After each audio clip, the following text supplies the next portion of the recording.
Hello everyone, myself Sunil Parmar. આપણે આગળના લેક્ચરમાં જોયું કે એસિડ બેઝની ડેફિનેશન, એના પછી આપણે આર્હેનિયસનો પ્રિન્સિપાલ જોયું હતું. હવે એ જ પ્રિન્સિપાલને આગળનો પ્રિન્સિપાલ એટલે કે પ્રોસ્ટેટ એસિડ બેઝનો પ્રિન્સિપલ. તો પહેલાં જ આપણા મગજની અંદર આવે કે પ્રોસ્ટેટ એસિડ અને બેઝ કોને કહેવાય. જે રીતના આપણે આગળ જોયું એ પ્રમાણે prostate acid is a proton donor. Prostate એવો પદાર્થ છે, પ્રોસ્ટેટ એસિડ એવા પદાર્થોને કહેવાય કે જે પ્રોટોનનું દાન કરે. અને prostate base is a proton acceptor, એટલે પ્રોટોનને એક્સેપ્ટ સ્વીકારશે. એક્ઝામ્પલ તરીકે લઈએ તો HF plus H2O gives H3O plus F minus. અહીંયા જોઈ શકે છે કે HFમાંથી એક પ્રોટોન છૂટો પડી H3O પ્લસ સાથે H2O સાથે જોડાઈ અને H3O પ્લસ આયન બનાવે છે. એવી જ રીતના અહીંયા બીજું એક્ઝામ્પલ લઈએ તો H2O plus NH3. H2O plus NH3 gives NH4 plus NOH minus. અહીંયા જોઈ શકીએ છીએ કે H2O આ રિએક્શનની અંદર જોઈએ તો HF act as a acid and H2O act as a base. અહીંયા HF એસિડ તરીકે વર્તે છે, H2O બેઝ તરીકે વર્તે છે. કઈ રીતના કે બેઝ શું કરે, પ્રોટોન એક્સેપ્ટ કરે. તો H2O શું કરે છે, અહીંયા માનો પ્રોટોન એક્સેપ્ટ કરે છે અને H3O પ્લસ આયન બનાવે છે. એવી રીતના નીચેના એક્ઝામ્પલમાં જોઈએ. અહીંયા શું થતું હશે, NH4 પ્લસ બને છે. NH4 પ્લસ એનો મતલબ કે NH3 જે મોલિક્યુલ છે એ પ્રોટોન એક્સેપ્ટ કરે છે. કોની જોડેથી, H2O જોડેથી. એટલે H2O અહીંયા શું કઈ રીતે કામ કરશે, એસિડ તરીકે કામ કરશે. કેમ એસિડ તરીકે કામ કર્યું, કારણ કે H2O એ H પ્લસનું દાન કર્યું. H પ્લસનું દાન કર્યું, પ્રોટોનનું ડોનેટ કર્યું. એટલા માટે તેને શું કહીશું આપણે, એસિડ. જ્યારે NH3 શું કરે છે, પ્રોટોન સ્વીકારે છે, એટલે તેને શું કહીશું, બેઝ. અહીંયા H2Oના આપણે બંને પ્રકારના કેરેક્ટર જોયા, act as a acid or act as a base. So water is an example of amphiprotic substance. What is amphiprotic substance? તો amphiprotic substance એવા સબસ્ટન્સ કે જે act as a acid, prostate acid or act as a prostate base. જે prostate acid તરીકે પણ કામ કરી શકે છે અને પ્રોસ્ટેટ બેઝ તરીકે પણ કામ કરી શકે છે. એને આપણે શું કહીએ છીએ, એમ્ફીપ્રોટિક સબસ્ટન્સ. એમાંનું એક એક્ઝામ્પલ છે H2O. H2O act as a prostate acid and prostate base બંને તરીકે કામ કરી શકે છે. હવે આગળ જોઈએ શું કે દ્રાવણમાં જ્યારે H3O પ્લસ એક્વાઇઝ સોલ્યુશન હોય, H3O પ્લસનું એક્વાઇઝ સોલ્યુશન હોય તો અહીંયા તો આપણે એમ લખી દીધું કે H3O પ્લસ, પરંતુ H3O પ્લસ એ એક્વાઇઝ સોલ્યુશનમાં રિપ્રેઝન્ટ કરી શકાશે નહીં. કેમ કેમ કેમ કે H3O પ્લસ H9O4ની ફોર્મમાં એક્ઝિસ્ટ થાય છે. કઈ રીતના, એક ઓક્સિજન હોય, 3 H હોય, એક હાઇડ્રોજન, બીજો હાઇડ્રોજન, ત્રીજો હાઇડ્રોજન, પોઝિટિવ ચાર્જ ઓક્સિજન ઉપર રહેશે. અહીંયા તમે જોશો કે H3O પ્લસમાંનો એક હાઇડ્રોજન H બોન્ડથી જોડાશે કોની જોડે, બીજા H2O જોડે જોડાશે. એવી જ રીતના બીજો H બીજા H2O જોડે જોડાશે અને ત્રીજો H બીજા H2O જોડે જોડાશે. આ રીતના જોઈએ તો આખું સંયોજનનું જે મોલિક્યુલ હશે એનું અણુસૂત્ર થશે H9O4. તો જ્યારે કોમ્પિટિટિવ એક્ઝામમાં આપણે ક્વેશ્ચન પૂછાય કે in the aqueous solution H3O plus exist or not, તો આન્સર આવશે નોટ. કેમ કે exist as a H9O4 plus એ રીતના રિપ્રેઝન્ટ કરવામાં આવે છે. પરંતુ આપણે સિમ્પ્લિસિટી માટે આને આપણે ડાયરેક્ટ H3O પ્લસ લખીએ છીએ.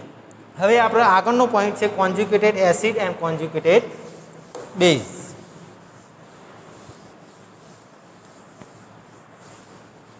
આ હતી એની લોરી પ્રોસ્ટેટની પહેલાં એપ્લિકેશન. સેકન્ડ પોઈન્ટ આવે છે conjugated acid and conjugated base.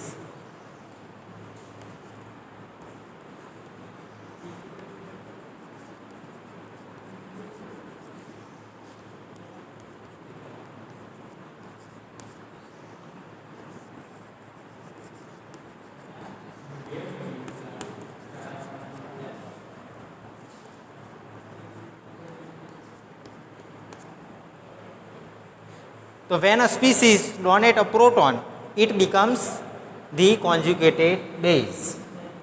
એસિડની બેઝની વ્યાખ્યા છે when a species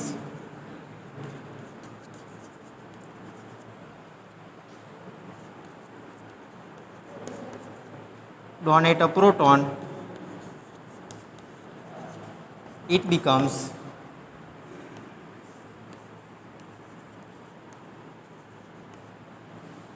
conjugated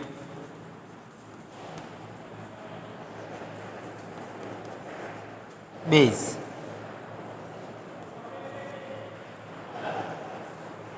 Conjugated base કોને કહેવાય કે when a species donate a proton it becomes conjugated base. કે જ્યારે કોઈ એસિડ પ્રોટોનનું દાન કરશે અને જે અણુ કે આયન બનશે તેને આપણે શું કહીશું કોન્જ્યુગેટેડ બેઝ. એવી જ રીતના અહીંયા બીજું કોન્જ્યુગેટેડ એસિડ કોને કહેવાય કે when a species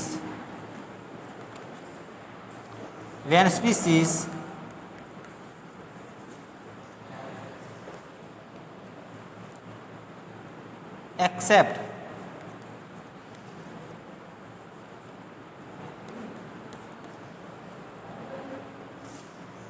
when a species accept a proton it becomes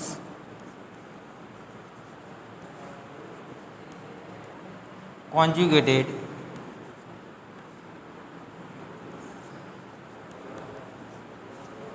acid. તો જ્યારે કોઈ સ્પીસીસ કોઈ પદાર્થ પ્રોટોન સ્વીકારશે અને જે અણુ કે આયન બનશે એને આપણે શું કહીશું કોન્જ્યુગેટેડ એસિડ. ફોર એક્ઝામ્પલ અહીંયા સિમ્પ્લિસિટી માટે આપણે આગળના જે એક્ઝામ્પલ લઈ લઈએ તો ધારો કે HF plus H2 it gives H3O minus plus H3O plus F minus act as a acid પ્રોટોનનું દાન કરે છે બેઝ. આટલા સુધી તો ખબર હતી પરંતુ અહીંયા કોન્જ્યુગેટેડ બેઝની વ્યાખ્યા કઈ van a species donate a proton it becomes conjugated base. અહીંયા એસિડ પ્રોટોનનું દાન કરે છે અને જે અણુ કે આયન બનાવે છે જેને આપણે શું કહીશું કોન્જ્યુગેટેડ બેઝ. એવી જ રીતના અહીંયા જોઈશું આપણે H2O van a species accept a proton it becomes conjugated acid. જ્યારે H2O પ્રોટોનને એક્સેપ્ટ કરે જે અણુ કે આયન બનાવે છે જેને આપણે શું કહીશું કોન્જ્યુગેટેડ એસિડ. સો અહીંયા સુધી આપણે જોયું કે એપ્લિકેશનની અંદર definition of Bronsted acid and base, એના પછીનું પોઈન્ટ હતું કોન્જ્યુગેટેડ એસિડ અને કોન્જ્યુગેટેડ બેઝ. સો આના ઉપરથી બી હું થોડાક એક્ઝામ્પલ આપીશ કે જે તમારે ઘરે બેઠા સોલ્વ કરવાના રહેશે. એની અંદર પહેલું એક્ઝામ્પલ રહે છે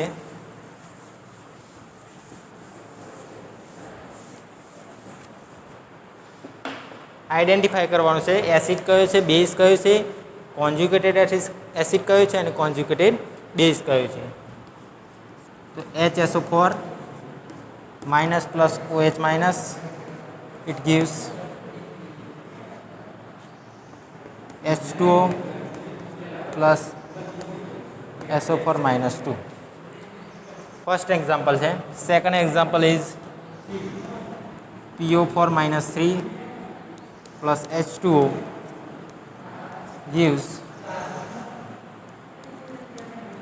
HPO4 minus 2 plus OH minus. And last one example is NH3 plus H2S gives NH4 plus HS minus. સો આની અંદર તમારે ફાઇન્ડ આઉટ કરવાનું રહેશે, આઈડેન્ટિફાઈ કરવાનું રહેશે કે કોન્જ્યુગેટેડ એસિડ બેઝ અને એસિડ અને બેઝ કયો છે. તો અત્યાર સુધી આપણે જોયું કે એપ્લિકેશન કોન્જ્યુગેટેડ એસિડ અને કોન્જ્યુગેટેડ બેઝ કોને કહેવાય. હવે આપણે જોઈશું કેરેક્ટરિસ્ટિક ઓફ બ્રોન્સ્ટેડ એસિડ. તો કેરેક્ટરિસ્ટિક ઓફ બ્રોન્સ્ટેડ એસિડની કેમ જરૂર પડી કે અત્યાર સુધી આપણે કયા પ્રકારના એસિડ જોયા કે જેની અંદર સીધો જ હાઇડ્રોજન જોડાયેલો હોય, કોઈ બીજું તત્વ હોય, HF, HCl, HBr HI આવા એસિડની વાત કરી જેમાં આપણે ડાયરેક્ટ ખબર પડે કે હાઇડ્રોજન આ લોકો જોડે હશે પછી એવા પ્રોટોનનું દાન કરે છે. હવે આપણે એ જ વસ્તુ જોઈશું પણ કોના માટે જોઈશું? કોમ્પ્લેક્સ માટે, જેની અંદર લિગેન્ડ હશે, લિગેન્ડની સાથે મેટલ હશે, લિગેન્ડ અને મેટલના કોમ્પ્લેક્સમાં એસિડ અને બેઝ કઈ રીતના કામ કરે છે એની આપણે ચર્ચા કરવાની છે. જેની અંદર આપણે પ્રકાર પાડીશું. પેલો એક્વા એસિડ. તો એક્વા એસિડ કોને કહેવાય? પહેલાં તો એક્વા એસિડની અંદર acidic proton is on a water molecule. કે એસિડિક પ્રોટોન હશે એ કોની ઉપર હશે? તો વોટર મોલિક્યુલની અંદર હશે. લાઈક એક્ઝામ્પલ લઈએ આપણે, અહીંયા લખી દઈએ કે એસિડિક પ્રોટોન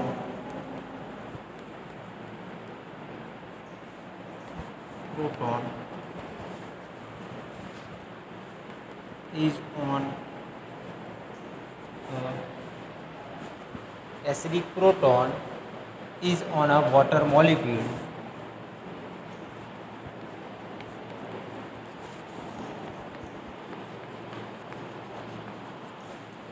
coordinated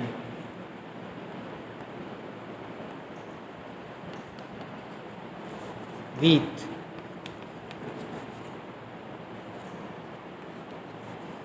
central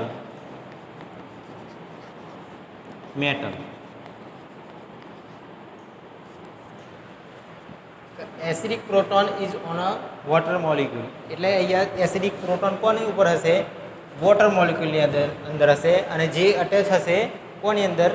મેટલની અંદર. એક્ઝામ્પલ લઈ લઈએ તો FeH2O6 હોલ ચાર્જ આવશે +2. એને એકવાર સોલ્યુશનની અંદર મિક્સર કરીશું H2O ની અંદર.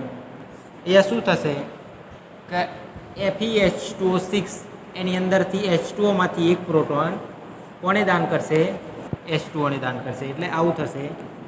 FeH2Oના 5 મોલિક્યુલ તો એમને એમ જ રહેશે, પરંતુ એક H2Oના મોલિક્યુલની અંદરથી એક હાઇડ્રોજન એસિડિક પ્રોટોન હશે એ H2Oને દાન કરશે. એટલે એક અહીંયા OH માઇનસ થશે.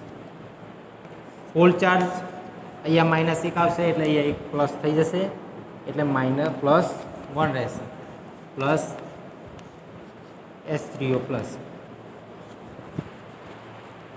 આ હતું એક્ઝામ્પલ, લખી લેજો. FeH2O6 +2 plus H2O FeH2O5 5 molecule એમને એમ રહ્યા. એક H2O મોલિક્યુલની અંદરથી H2Oમાંથી HOH એક પ્રોટોન H2Oને આપે છે એટલે OH માઇનસ વધે છે. અહીંયા OH માઇનસ અને H3O પ્લસ. એટલે આ પ્રકારના એક્વા એસિડની અંદર શું થશે? શું થતું હશે કે જે લિગેન્ડ હશે એ કોણ હશે? H2O હશે. અને લિગેન્ડ એ એસિડ લિગેન્ડની અંદર H2Oની અંદર રહેલું એસિડિક પ્રોટોન એ દાન કરશે બીજા મોલિક્યુલની અંદર. એટલે આવા પ્રકારના જે કોમ્પ્લેક્સ હોય એને આપણે શું કહીશું? Aqua acid complex. આવી જ રીતના આપણે FeH2O6 તો જોઈ ગયા. MnH2O6 +2 લઈ શકીએ છીએ. પછી CrH2O6 +2 લઈ જઈ શકીએ છીએ. આવા ઘણા બધા એક્ઝામ્પલ છે કે જેની અંદર વિવિધ મેટલો આવેલી હશે અને જેમાં લિગેન્ડ તરીકે H2O આવેલ હશે અને H2Oમાંથી એસિડિક પ્રોટોન એ દાન કરે છે બીજા મોલિક્યુલને. એટલે એવા પ્રકારના કોમ્પ્લેક્સને આપણે શું કહીશું? Aqua acid complex. આ પહેલો પ્રકાર હતો. કેરેક્ટરિસ્ટિકમાં પહેલો પ્રકારની અંદર એસિડિક એક્વા એસિડનો ટોપિક જોયો. હવે બીજા ટોપિકની અંદર આવે છે હાઇડ્રો એસિડ. તો આની અંદર શું હશે? શું થતું હશે? તો hydro acid in which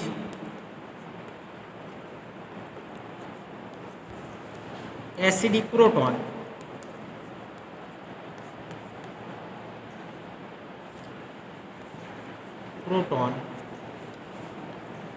is on hydroxyl group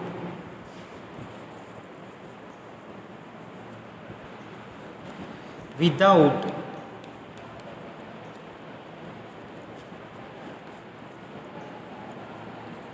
neighboring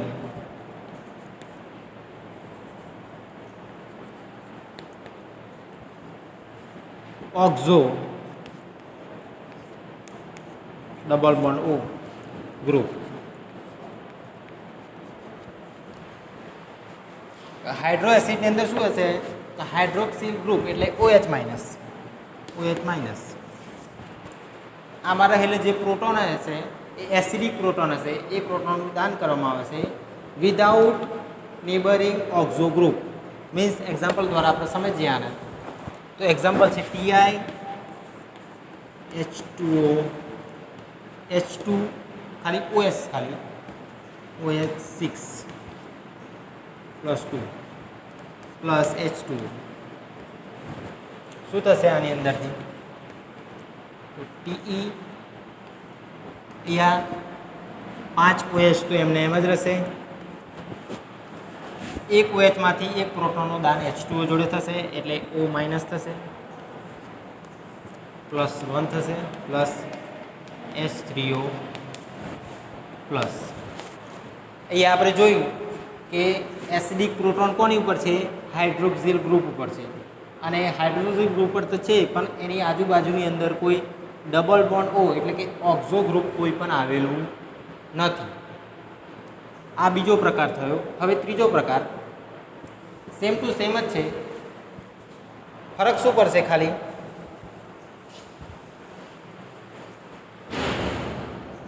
કે oxo acid in which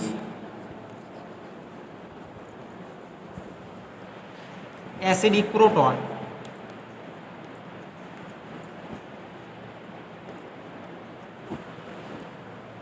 is on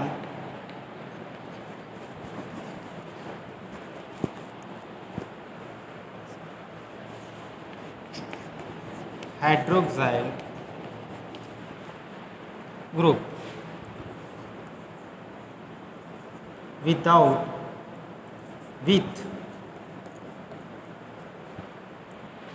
neighboring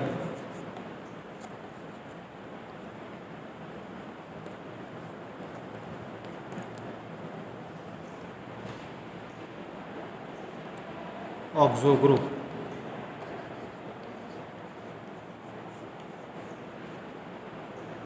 oxo means double bond ઓથી જોડાયેલો.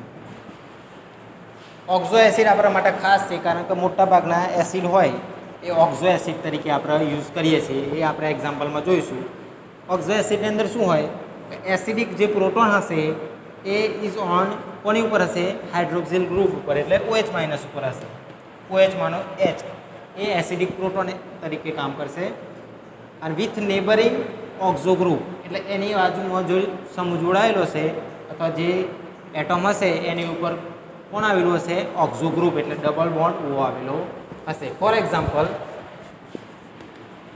ખબર જ છે આપણો લેટેસ્ટ એક્ઝામ્પલ H2SO4. H2SO4 ની અંદર આપણે જોઈએ કે સલ્ફર એટમ છે, 2 OH છે અને બીજા 2 ઓક્સિજન હશે એ ડબલ બોન્ડથી ઓક્ઝો ગ્રુપ તરીકે જોડાયેલા છે. હવે જ્યારે H2SO પ્લસ H2O કરીશું OH માઇનસનો H act as a acidic proton એ આવી જશે કોની ઉપર OH માઇનસ ઉપર એટલે અહીંયા શું બનશે S double bond OM O પણ એમના એમ OH માઇનસ પણ એમના એમ OH પણ એમના એમ અને O અહીંયા માઇનસ થશે અને plus H3O plus. Oxo acid કોને કહેવાય તો એસિડિક પ્રોટોન હશે કોની ઉપર હશે OH માઇનસ ઉપર એટલે હાઇડ્રોક્સાઇલ ગ્રુપ ઉપર હશે અને બાજુની અંદર શું હશે neighbouring oxo group double bond ઓથી જોડાયેલો છે. આ થયું H2SO4. એવી જ રીતના આપણે બીજા એક્ઝામ્પલ લઈએ તો H3PO4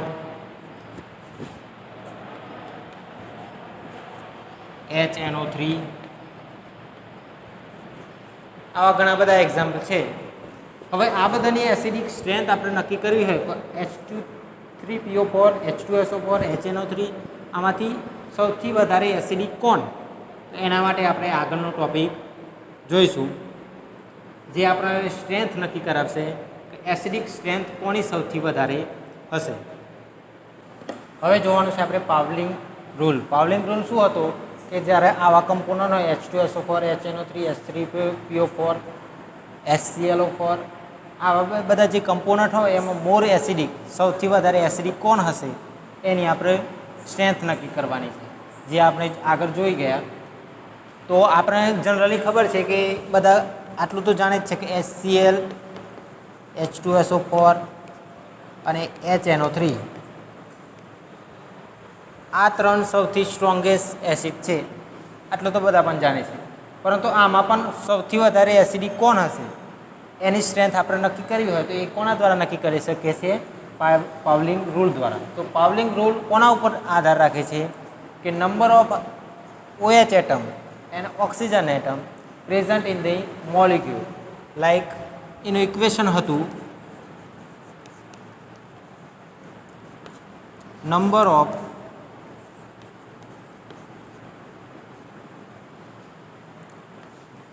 double bonded oxygen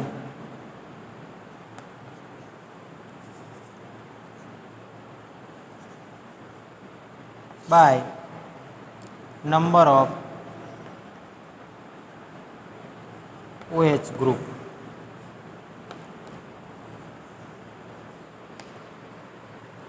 Number of oxygen atom, double bonded oxygen atom by number of OH group. હવે આ જ રૂલ આપણે પહેલા એક્ઝામ્પલ માટે આપણે યુઝ કરીશું, જેમાં છે H2SO4, HNO3 ને H3PO4. આમાંથી સૌથી વધારે સ્ટ્રોંગેસ્ટ એસિડ કયો છે તે આપણે એની સ્ટ્રેન્થ નક્કી કરવાની છે. તો અહીંયા પહેલાં લખશું H2SO4. હવે આપણે જાણીએ છીએ કે H2SO4નું સ્ટ્રક્ચર કેવું છે? સલ્ફર એટમ વચ્ચે હોય, ડબલ બોન્ડથી ઓક્સિજન જોડાયેલો છે, બીજો ડબલ બોન્ડથી અહીંયા પણ એક ઓક્સિજન છે, અહીંયા બે OH ગ્રુપ છે. એવી જ રીતના HNO3નું સ્ટ્રક્ચર લખીશું આપણે. HNO3નું સ્ટ્રક્ચર શું થશે? નાઇટ્રોજન એટમ, એક OH ગ્રુપ, એક ડબલ બોન્ડેડ ઓક્સિજન એટમ અને એક ઓક્સિજન એટમ હશે એ આ રીતના હશે. કેમ? આપણને ખબર છે કે નાઇટ્રોજનની બાહ્યતમ કક્ષામાં કેટલા ટોટલ ઇલેક્ટ્રોન રહેલા છે? 3 કોવેલેન્ટ બોન્ડ બનાવી શકે છે. ફર્ધર જે બોન્ડ બનાવવો હોય તો એની લોન પેર ડોનેટ કરે છે કોને? ઓક્સિજન એટમને. એટલા માટે એ બોન્ડ કેવી રીતના બનશે? ધ્રુવીય બોન્ડ. આ રીતના નાઇટ્રોજન પોતાના ઇલેક્ટ્રોન દાન કરે છે કોના? ઓક્સિજનને. એટલે આ રીતના બોન્ડ બનશે. અહીંયા ડબલ બોન્ડેડ O આવશે નહીં. હવે ત્રીજું જોઈશું H3PO4. એની અંદર શું હશે? ફોસ્ફરસ હશે, 4 ઓક્સિજન એટમ છે, OO, જેમાં 3 હાઇડ્રોજન એટલે 3 OH ગ્રુપ આવેલા હશે અને એક ડબલ બોન્ડથી જોડાયેલો ઓક્સિજન હશે. કેમ? કે ફોસ્ફરસ P બાહ્યતમ કક્ષામાં કેટલા ઇલેક્ટ્રોન? 5 અને 5 કોવેલેન્ટ બોન્ડ બનાવે છે. અહીંયા ગણી લો 1, 2, 3, 4 અને 5 કોવેલેન્ટ બોન્ડ છે. હવે આની ઉપર આપણે આપણો પાવલિંગનો રૂલ યુઝ કરી નાખીએ કે number of double bonded oxygen atom by number of OH group. તો અહીંયા પૂછી નાખીશ. ઇક્વેશન પ્રમાણે જોઈએ તો number of double bond atom in H2SO4 કેટલા છે? 2 છે. 2/2 ઇઝ ઇક્વલ ટુ 1. અહીંયા એ જ રૂલ યુઝ કરીશું કે ડબલ બોન્ડેડ એટમ કેટલા છે? ઓક્સિજન એટમ 1, એટલે 1 ભાગ્યા 1 જ OH છે એટલે 1 બરાબર 1 જવાબ આવશે. અહીંયા પણ જોઈશું કે number of double bond atom 1 જ છે ભાગ્યા OH ગ્રુપ કેટલા છે? 1, 2 અને 3 એટલે જવાબ શું આવશે? 0.33. હવે આ રૂલ ઉપરથી આપણને એટલી તો ખબર પડી ગઈ કે સૌથી વધારે સ્ટ્રેન્થ એસિડિક સ્ટ્રેન્થ કોની હશે? H3PO4ની. પણ અહીંયા આપણે જોઈશું કે H2SO4 અને HNO3 બંનેની અંદર જે ઇક્વેશનની સ્ટ્રેન્થ આવે એ બંનેની કેવી છે? ઇક્વલ છે. તો ફર્ધર એક નવો રૂલ બહાર પાડ્યો. એને શું કીધું કે જ્યારે પણ એસિડિક સ્ટ્રેન્થની ઇક્વેશન દ્વારા કેલ્ક્યુલેશન કરતાં બંનેની સ્ટ્રેન્થ કેવી આવે, સરખી આવે, ત્યારે એની કેલ્ક્યુલેશન એ સેન્ટ્રલ મેટલ આયનના ઓક્સિડેશન સ્ટેટ ઉપર રહેલી છે. મીન્સ કે સલ્ફરને આપણે શું શોધવાનું, ઓક્સિડેશન સ્ટેટ. આ બંનેના ઓક્સિડેશન સ્ટેટ શોધીશું અને જેનો ઓક્સિડેશન સ્ટેટ વધારે હશે તે કેવો હશે, વધારે એસિડિક હશે. હવે એમાં જોઈએ તો સલ્ફર એટમ, તો એસિડિક સ્ટ્રેન્થ ઓક્સિડેશન સ્ટેટ શોધતા તો આવડે છે આપણને. કઈ રીતના, H2SO4.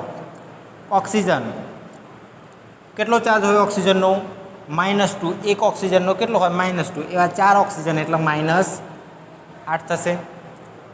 હાઇડ્રોજનનો કેટલો હોય, પ્લસ ચાર્જ હોય, પણ અહીંયા કેટલા હાઇડ્રોજન છે, 2 એટલે +2. અને આપણને ખબર છે કે કોઈ પણ ઓવર મોલિક્યુલ હોય એનો ઓવરઓલ ચાર્જ કેટલો થાય, 0 થાય. અહીંયા -8 +2 એનો મતલબ કે સલ્ફરનો કેટલો હશે, +6 અને ઓવરઓલ ચાર્જ કેટલો થશે, 0. તો અહીંયા H2SO4માં સલ્ફરનો ઓક્સિડેશન સ્ટેટ કેટલો થશે, +6.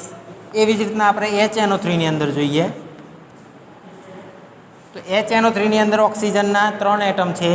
એક ઓક્સિજનનો -2 એટલા માટે અહીંયા આવશે -6. અહીંયા +1. એનો મતલબ કે નાઇટ્રોજનનો કેટલો ચાર્જ થશે, +5. આના ઉપરથી કહી શકીએ કે H2SO4નો ઓક્સિડેશન સ્ટેટ કેવો છે, વધારે છે. એટલા માટે H2SO4 એ HNO3 કરતાં કેવો હશે, એની એસિડિક સ્ટ્રેન્થ વધારે હશે. આ હતો પાવલિંગ રૂલ. પાવલિંગ રૂલ દ્વારા આપણે શું નક્કી કરી શકીએ, તો કોઈ પણ મોલિક્યુલ લઈ લેવાના, એમાં એસિડિક સ્ટ્રેન્થ કોની સૌથી વધારે હશે એ નક્કી કરવા માટે આપણે પાવલિંગ રૂલનો ઉપયોગ કર્યો છે. હવે આગળ જોઈએ, આની અંદર જોયું કે H2SO4ની એસિડિક સ્ટ્રેન્થ સૌથી વધારે, એના કરતાં ઓછી કોની છે, HNO3ની, અને સૌથી ઓછી કોની છે, H3PO3. બીજું એક્ઝામ્પલ લઈએ. હવે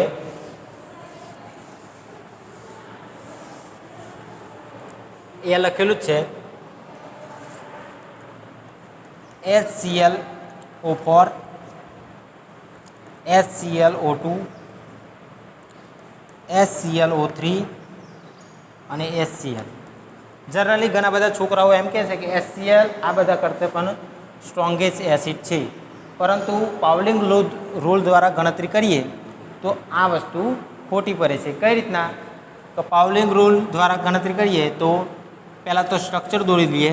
Cl સેન્ટ્રલ એટમ છે, એક હાઇડ્રોજન એટમ મતલબ કે એક OH ગ્રુપ આવેલું હશે, ડબલ બોન્ડ O, બાકીના 3 Cl ને વાય એટમ કોષમાં કેટલા ઇલેક્ટ્રોન છે, 7. 1 2 3 4 5 6 અને 7 થઈ ગયા. બીજું લઈએ કે Cl એક ઓક્સિજન એટમ છે, એક હાઇડ્રોજન એટમ છે એટલે એક OH ગ્રુપ હશે અને એક ડબલ બોન્ડ દ્વારા O જોડાયેલો હશે. એવી જ રીતના આનું સ્ટ્રક્ચર દોરીએ તો એક OH અને બીજા 2 ઓક્સિજન હશે એ ડબલ બોન્ડથી જોડાયેલા હશે, અને અહીંયા તો ફક્ત HCl. હવે પાવલિંગ રૂલ દ્વારા આપણે ગણતરી કરીએ તો number of double bonded oxygen atom કેટલા છે, 3 છે, ડિવાઇડેડ બાય OH ગ્રુપ કેટલા છે, 1. જવાબ કેટલો આવશે, 3.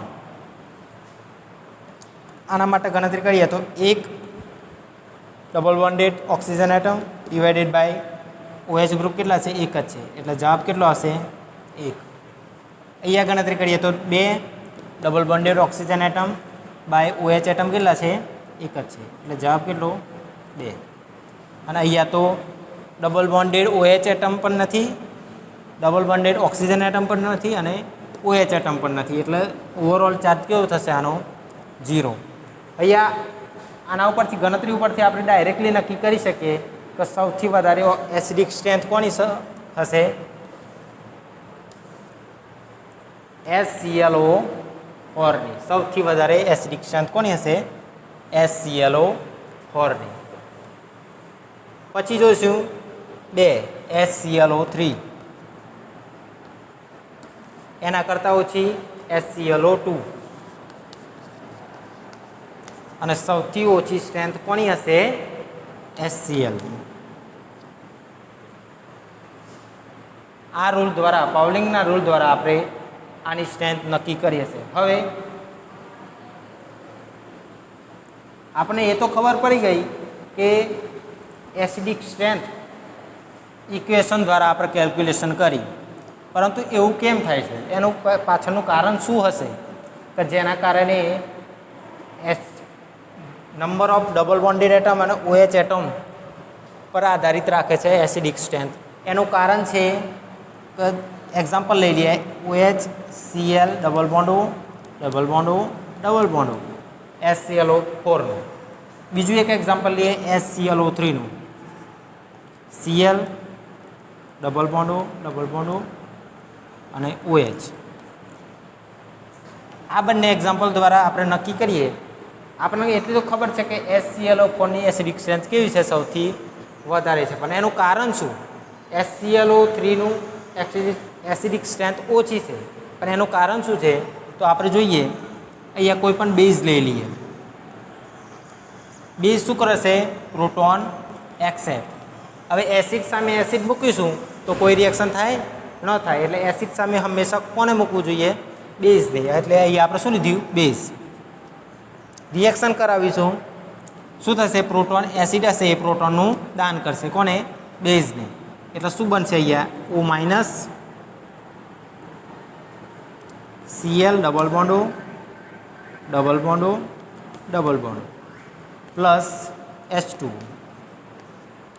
એવી જ રીતના આપણે અહીંયા જોઈએ તો OH માઇનસ એસિડમાંનો પ્રોટોનને એક્સેપ્ટ કરશે, એટલે અહીંયા પણ શું બનશે? O minus Cl double bond O double bond O plus H2.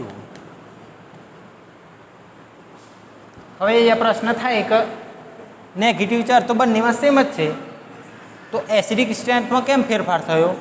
તો એસિડિક સ્ટ્રેન્થમાં ફેરફાર થવાનું માત્ર એક જ કારણ કે જ્યારે પણ કોઈ પણ નેગેટિવ ચાર્જની આજુબાજુમાં જો ડબલ બોન્ડ આવેલો હોય તો એ શું કરશે? રેઝોનન્સ કરશે. અહીંયા આપણે જોઈએ કે આ બોન્ડ અહીંયા શિફ્ટ થશે, પછી આ બોન્ડ અહીંયા શિફ્ટ થશે, પાછો ફર્ધર આ બોન્ડ રિવર્સ ચાર્જ આપશે, પાછો હશે તો આ બોન્ડ ઓમ થશે, પાછો એ ચાર્જ પાછો છે તો આ બોન્ડ રિવર્સ થશે. મીન્સ કે આનું રેઝોનન્સ કેવા થશે? વધારે થશે. અને આપણે એટલું તો જાણીએ છીએ કે જેમ જેમ રેઝોનન્સ સ્ટ્રક્ચરમાં વધારે થાય તેમ તેની સ્ટેબિલિટી કેવી થશે? વધારે થશે. હવે આની સ્ટેબિલિટી જો વધારે થશે, એનાયનની સ્ટેબિલિટી વધારે થશે, તો રિએક્શન કઈ બાજુ પ્રોસીડ થશે? પ્રોડક્ટ બાજુ પ્રોસીડ થશે. આ બાજુ આવવાનો ટ્રાય વધારે કરશે. કેમ કે આની સ્ટેબિલિટી કેવી થશે? વધારે. એનો મતલબ કે વધારે પ્રમાણમાં HClO3નું વિખંડન થશે કોની જોડે? બેઝ જોડે, અને આ મળશે. હવે આ જ વસ્તુ આપણે અહીંયા પણ લાગુ કરી શકીએ કે અહીંયા બેઝ જોડે એસિડનું રિએક્શન કરાવી, O માઇનસ થયો, અહીંયા રેઝોનન્સ તો થશે જ, રેઝોનન્સ તો થશે જ. But as compare to above, આના જે કમ્પેર કરીશું તો આના રેઝોનેટિંગ સ્ટ્રક્ચર કેવા થશે? ઓછા થશે. મીન્સ કે એની સ્ટેબિલિટી આના કરતાં કેવી થશે? ઓછી થશે. અને આના કરતાં ઓછી સ્ટેબિલિટીને કારણે એની એસિડિક સ્ટ્રેન્થ કેવી થશે? ઘટશે. તો પાવલિંગ રૂલ ડીલ કરે છે આની જોડે, પરંતુ સિમ્પ્લિસિટી માટે એને એક સૂત્ર આપી દીધું કે number of double bonded atom by number of OH atom. એના કેલ્ક્યુલેશન દ્વારા જે પણ વેલ્યુ જો વધારે આવશે તો એની એસિડિક સ્ટ્રેન્થ કેવી થશે? વધારે થશે. જો ઓછી આવશે તો એની એસિડિક સ્ટ્રેન્થ કેવી થશે? ઓછી થશે. એવી રીતના આપણે અહીંયા જોઈએ. ચલો HCl લઈ લઈએ. ત્રીજું એક્ઝામ્પલ અહીંયા લઈ લઈએ HCl, સોરી આ બાજુ લઈ લઈએ. ચલો HCl plus H2 gives H3O plus Cl minus. હવે અહીંયા જોઈએ કે Cl માઇનસ તો બને જ છે, બરાબર છે. Cl નેગેટિવ ચાર્જને વધારે રિવર્ટ કરે છે, એ પણ સાચી વાત છે, પરંતુ રેઝોનેટિંગ સ્ટ્રક્ચર એમાં થશે? રેઝોનન્સ થશે? નહીં થાય. એટલા માટે આના કરતાં તો આની સ્ટ્રેન્થ કેવી થશે? ઓછી જ થશે. બીજા બધા કરતાં HClની સ્ટ્રેન્થ કેવી છે? વધારે છે, પરંતુ as compare to HClO3, HClO4 આ બધા કરતાં એની સ્ટ્રેન્થ કેવી થશે? ઓછી થશે. હવે ફર્ધર બીજું એક્ઝામ્પલ, આગળનું આપણે એક્ઝામ્પલ જોઈએ જે તમારે હોમવર્કમાં કરવાનું છે. આની અંદર તમે જોઈ શકો છો કે H3PO4, H3PO3 અને H3PO2. આની અંદર પહેલાં તમારે શું કરવાનું? સ્ટ્રક્ચર ડ્રો કરી દેવાનું. ફોસ્ફરસની આજુબાજુ કેટલા ઇલેક્ટ્રોન છે? બાહ્યતમ કક્ષામાં 5 ઇલેક્ટ્રોન. એટલે 5 ઇલેક્ટ્રોન ગોઠવી દેવાના. 3 OH, 3 હાઇડ્રોજન હોય તો મીન્સ કે 3 OH ગ્રુપ આવેલા હશે. બાકીનો જે ઓક્સિજન વધશે એ ડબલ બોન્ડેડ હશે. એ રીતના કેલ્ક્યુલેશન કરી પહેલાં સ્ટ્રક્ચર દોરવાનું. એના ઉપરથી તમારે ઇક્વેશન મૂકવાનું. ઇક્વેશનની અંદર number of double bonded OH atom, number of double bonded oxygen atom by નીચે શું આવશે? Number of OH atom. Calculation કરીને વેલ્યુ ફાઇન્ડ કરવાની. વેલ્યુ જો સૌથી વધારે આવશે એની એસિડિક સ્ટ્રેન્થ કેવી હશે? વધારે હશે. અને સૌથી ઓછી આવશે એની એસિડિક સ્ટ્રેન્થ કેવી હશે? સૌથી ઓછી હશે. હવે આ વિડીયોમાં આપણે બ્રોન્સ્ટેડ એસિડ અને બેઝ પહેલાં એની એપ્લિકેશન જોઈ, કોન્જ્યુગેટેડ એસિડ અને બેઝ, અને કેરેક્ટરિસ્ટિકની અંદર એક્વા એસિડ, હાઇડ્રો એસિડ અને ઓક્ઝો એસિડ. જેમાં ઓક્ઝો એસિડ એ મેન છે, જેમાં આપણે H2SO4, HNO3, H3PO3 આવા બધા અણુઓનો સમાવેશ થાય છે, મોલિક્યુલનો સમાવેશ થાય છે. અને એમની અંદર આપણે પાવલિંગ રૂલ દ્વારા એની એસિડિક સ્ટ્રેન્થ પણ નક્કી કરી હતી.